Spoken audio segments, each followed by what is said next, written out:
Welcome back to the Cossy Arsenal channel. My name is Cossy. Welcome back to a brand new video. The Arsenal transfer window is taking a very different turn. Now, prior to the window, Arsenal were expected to make about 7 signings, and majority of those were supposed to be in attack. But then, departures have actually dictated what is going to happen at Arsenal. The departure of Thomas Partey, obviously, and what has happened made sure that Arsenal had to replace Thomas Partey, and we have done that. And then the departure of Jorginho made sure that Arsenal have to replace Jorginho, and we have done that as well. But more departures are now happening, with Takehiro Tomiyasu being the latest player to be leaving Arsenal. Gabriel Martinelli is having offers in Saudi Arabia.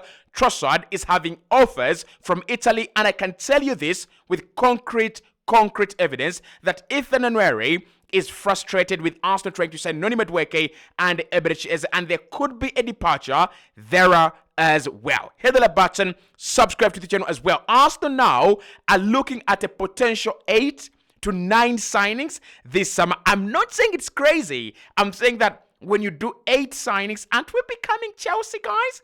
Aren't we becoming Chelsea? But in this video, let's find out what are the players and positions where departures are happening. What are the players we're trying to bring in to replace the players that are going? Are we upgrading? Are we downgrading? And is it healthy for the squad for you to just lose players and bring in 9 new players? Now, I know Arsenal fans, we love a new signing. We are excited with a new signing, but at times it could be disastrous.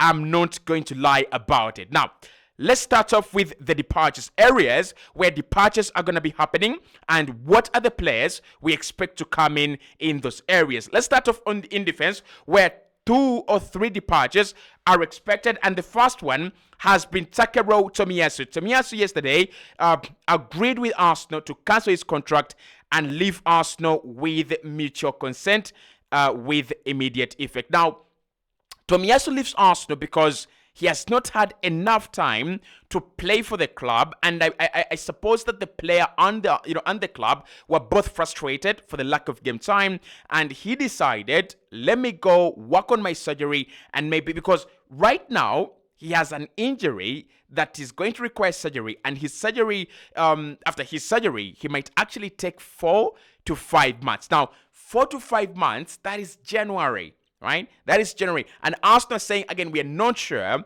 if when you come back, you are going to be fit to play. So Takehiro Tomiyasu has left Arsenal, and that leaves a question, who is going to come in? So let's ask the question. What does Takehiro Tomiyasu really provide this Arsenal team with? 2 things. 1, flexibility, the ability for him to play anywhere, or what you call versatility, and then centre-back and full-back options. When Mikel has Tomiyasu, he knows he can play him at left-back, he knows he can play him at right-back, and he knows he's got that quality option, because Tomiyasu is one of those players that have hardly put a foot wrong in an Arsenal jersey. And that actually creates a very, very big gaping hole, because you don't go to the market and sign anyone, you go to the market to add quality. And of course, you remember that Arsenal spent about 18 million on Tomiyasu, so you're losing a cheap deal and a great player, right? So that is number 1, Tommy leaving. And then at left back, Zinchenko is expected to leave. Offers have been rumored to be around 20 million euros. Arsenal have not received any offers on the table, but we know that it's just a matter of time. A couple of clubs, what I've realized, are preferring to do business in July rather than in June. Now, this is because of PSR and all this other crap that actually happened. So we might say clubs do business in July and August, and that explains why we are having this bloody Club World Cup in June, because in July clubs are going to be doing deals until August, when the season begins, right? So Alexander Zinchenko is one that will be leaving, and Zinchenko again opens up a gaping hole at left back. So what does Zinchenko provide? Zinchenko provides us with option, that's number 1, but most importantly, experience and leadership. Those are 2 things that people don't value at Arsenal, and I can tell you those are 2 things that if you lose Jorginho and Partey and Zinchenko, and maybe a player like Rice, they're gone. We have very few players that are as experienced at a very young age, because this is a very young squad, and you've got to treasure experience and you've got to treasure pedigree and leadership. So Zinchenko leaving as well. And then there is the possibility of Jakub Kiwior leaving, although Arsenal are still saying, God, let's keep him this summer. But we know any bid could come. We know that Kiwior looking at Mosquera coming in, and we're going to talk about Mosquera. And then Kiwior looking at, maybe Calafiori as well. He's like, I don't have any chances of playing for this team, do I? So there's a very big chance that he leaves. And remember, Kiwior and Zinchenko and Tomiyasu are all options on the left. But Tomiyasu has been a very strong option and contender for backup for William Saliba. So the loss of Tomiyasu guarantees Arsenal signing a centre-back, but the loss of Zinchenko and Kiwior guarantees Arsenal sign a left-footed defender, right, who is not Mosquera. So what are Arsenal trying to do? These are the first two deals of the 8, right, that could happen this summer. The first one is obviously, we've talked about him, Christian Mosquera. And Christian Mosquera is a deal that Arsenal started working on quite a while ago. And I think they knew that they were going to lose Tomiyasu. And when you look at what Arsenal are trying to do, they are absolute geniuses, right? What Arsenal are trying to do here, they're trying to sign Mosquera at the same price, for the same fee that we brought in Tomiyasu. Honestly, Tomiyasu has been a great guy. You don't get so many players that can play anywhere in defense. Even Julian Timber, the mighty, talented Julian Timber, doesn't play at left-footed centre-back, right? He doesn't play as a left-footed centre-back. Even the mighty Saliba doesn't play at left-back. He can play at the left centre-back, but he doesn't play at left-back. But Tomiyasu played everywhere. Now, Tomiyasu was viewed, in my opinion, as that strong contender for backup for Saliba. And I think Arsenal were like, if we can keep Tomiyasu, we don't need a centre-back. But the moment they knew that Tomiyasu was willing to leave and maybe they had to move on, they went and tried to do the Dean Huijsen deal. And now we're signing Christian Mosquera. That is 1 out of 8. Now, because Zinchenko and Kiwior could leave as well, Arsenal have got a decision to do. Do you go from the academy and fetch someone from down there, or do you sign someone? Now, Arsenal are looking to go external, and Gerard Hatcher could be the second signing out of the 8 that Arsenal could land this summer. Now, Gerard Hatcher, if you ask me, is a more left-oriented player than Christian Mosquera. Mosquera can play at left centre-back, but Gerard Hatcher is a left centre-back naturally, who also enjoys a lot of time and a lot of freedom on the left-hand side. Now, the question with Gerard Hatcher would be, why would Arsenal sign Hatcher when they have Lewis Skelly and Calafiori? And that actually brings in Jakub Kiwior and Zinchenko. If Jakub Kiwior and Zinchenko leave, you've got to go and get a left back. And that's why Arsenal could go and sign Gerard Hatcher. Actually, it was Ryan Taylor who was reporting that if Arsenal dare lose Kiwior and Zinchenko, and the price for Ajax is favorable, Gerard Hatcher, by the end of this window, will be an Arsenal player. So Hatcher and Mosquera makes it 2 out of 8 potential signings Arsenal are looking to bring in this summer. And then we have departures in midfield. Fabio Vieira out of the door. Remember last summer, Arsenal lost Emile Smith-Rowe, but then, when we lost him, we didn't really get a good replacement. We were thinking about Fabian Ruiz, and for me, I thought Fabian Ruiz would have been a very, very, very good signing for Arsenal, but we didn't get him.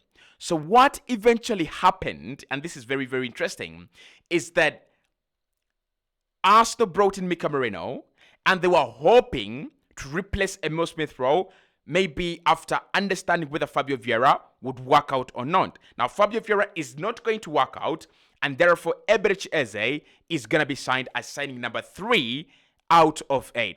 Now, for me, if you ask me, Eze is a very, very different profile to what we have, and Eze is a very different player to what we have at the club. So I'm okay, I'm 100% on board with Arsenal getting Eze, even if it requires a departure. And the departure could be Fabio Vieira or even more, right? We'll talk about Ethan Nwaneri, because Nwaneri is one of those players that are watching through the window, and they're like, where am I going to play? You're bringing in Eze to back up Odegaard and other attacking midfield positions, but you also want to sign another right winger where I've been getting my minutes. So Could Wanyory maybe leave on loan and Vieira Vieira leaves permanently, and then we sign Eze? That is a possibility. But Eze, serious consideration at Arsenal signing number 3. Now, we've talked about Eze, and we've talked about the likes of Gerard Hato and the others, right? So Eze, where is Eze? I think I just not here is he, right? So that is Eze, right? Would be our signing number 3. Eze would be signing number 3 at Arsenal, and at this point in time, I don't have a problem, right? And then there are also other departures that are expected, but these ones could be a little bit difficult. Martinelli and Trossard all have options on the table to leave Arsenal this summer. I thought we told these guys that only one of them could leave. Are they so tired of the club? Well, with Leandro Trossard, there was talk about a new contract. We don't know how that is going, but we were told it was imminent, and then it disappeared. Now, we know when Arsenal are in talks with the player, and the player and the talk disappears, something bad is happening. I mean, it happened with Partey. It happened with John Garcia. The moment Arsenal want you, and, you know, they just stop, the world is in for a surprise. Take, for instance, Nico Williams. The guy has just signed a 10-year deal at Atletico Bilbao. And I've been there and I'm asking myself, how did this happen? Like, how did really this go on? So Trossard has offers from Italy. Martinelli has offers from Saudi Arabia. As the saying, we are letting go of one, but not both of them. Now, at the moment, we don't know who Arsenal are more comfortable with leaving. Are we more comfortable selling Trossard? I don't know. Are we more comfortable selling Martinelli? I don't know. But David Ornstein said that Arsenal look at Martinelli as an important player in the squad, and if he doesn't leave, they don't have to sign a left winger. They don't have to upgrade. But if he leaves, for sure, Arsenal will go for a top quality winger. And this is the guy that we are considering. It's not Eze. Just give me a moment. It's Rodrigo in that area, and Anthony Gordon. Now, when it comes to Anthony Gordon, I think the deal is very complicated. But with Anthony Elanga maybe going to Cossy, maybe there is, I'm just saying, maybe there is a chance. Don't shoot the messenger. Maybe there is a chance for Arsenal to get Gordon. But I think Arsenal's dream is not Anthony Gordon. Arsenal's dream is this guy, Rodrigo. That is the dream. That is the player they are dying to sign. And whatever happens, don't be surprised if Arsenal end up getting Rodrigo this summer, especially if a departure happens on the left wing. So after Eze, who makes it 3 signings, Rodrigo or the arrival of a left winger would make it 4 signings. And those are the signings that really need departures. Now, let's talk about the signings that don't need departures, right? Noni Madueke. Now, with Noni Madueke, he might actually cause a departure at Arsenal. Unlike Rodrigo, Rodrigo's move is affected by whether Arsenal sell or not. Now, Madueke, on the other hand, and I want to get this Madueke guy, but I just can't see him. There you go. So, Noni Madueke actually could cause a bit of transfer chaos at Arsenal. Ethan Wanyory is in talks with Arsenal to renew his deal, but Wanyory is concerned if Madueke is coming in and Eze is coming in, he's concerned about his game time, and he's right to be concerned about his game time. He's right, but Arsenal want Madueke as a backup to Saka, and that makes it 5 signings, right? That makes it 5 signings. Then the striker situation, according to Julian Nourons at ESPN, that doesn't need a departure as well, and Arsenal have the money, and that would make it 6 signings for Arsenal this summer. So you have either Gyökeres, because we're being told that Gyökeres is the one coming, and then you have Noni Madueke. 2 attackers, Eze is the third. Those are the 3 attackers Arsenal could sign. And then Rodrigo, 4 attackers. There's a chance that Arsenal do 4 attackers this summer, right? And then I've talked about the 2 defenders that could come in, Mosquera and Hato, making it 6. Don't forget, we have already done 3 signings this summer. So in fact, Arsenal could do 8 to 9 signings this summer, and it would be a statement signing. But would we be better if we don't lose Ethan Nwaneri? I'm okay with all the other deals that we have talked about on this video.